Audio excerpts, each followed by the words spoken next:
ನೋಡಿ, ಒಂದು ಕಡೆ ನಾವು ಬಾಗಲಕೋಟೆ ತೋರಿಸ್ತಾ ಇದ್ದೀವಿ, ಇನ್ನೊಂದು ಕಡೆಗೆ ಹೈದರಾಬಾದಲ್ಲೂ ಕೂಡ ಅಂಬರ್ಪೇಟೆ, ಅಲ್ಲೂ ಕೂಡ ಗದ್ದಲ ಗಲಾಟೆಗಳಾಗಿವೆ.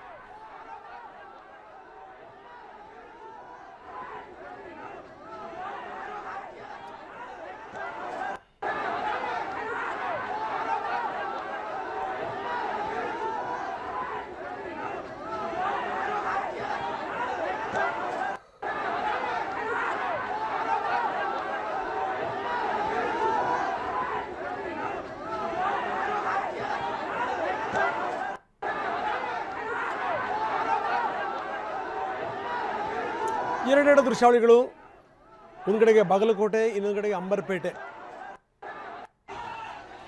ಹೈದರಾಬಾದ್ನ ಅಂಬರ್ಪೇಟೆ, ಅಲ್ಲೂ ಕೂಡ ಶಿವಾಜಿ ಮಹಾರಾಜನ ಮೆರವಣಿಗೆ ನಡೀತಾ ಇತ್ತು. ಆ ಸಂದರ್ಭದಲ್ಲಿ ಗದ್ದಲ ಗಲಾಟೆ ಶುರುವಾಯಿತು.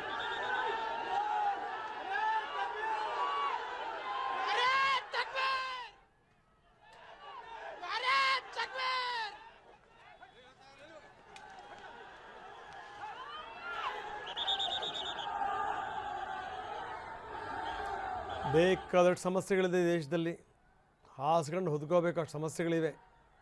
ಇದೆಲ್ಲ ಬಿಟ್ಟು ಮೆರವಣಿಗೆ ಅಲ್ಲಿ ಬರಬಾರ್ದು, ಮೆರವಣಿಗೆ ಇಲ್ಲಿ ಹೋಗಬಾರ್ದು, ಮೆರವಣಿಗೆ ಮೇಲೆ ಕಲ್ಲು ಎಸಿತ್ನಿ, ಚಪ್ಪಲಿ ಎಸಿತ್ನಿ, ಅದಾದಮೇಲೆ ಅಂಗಡಿ ಮುಂಗಟ್ಟುಗಳಿಗೆ ಬೆಂಕಿ ಇಡ್ತೀವಿ, ಕಲ್ಲು ತಗೊಂಡು ಬಿಸಾಕ್ತೀವಿ.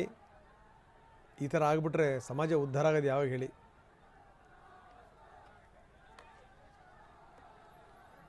ಹಿಂಗಾಗ್ಬಿಟ್ರೆ ಸಮಾಜ ಒಂದು ರಕ್ತದಲ್ಲಿ ಏನಂದ್ರೆ ಹಳಿ ತಪ್ಪಿಬಿಡುತ್ತೆ.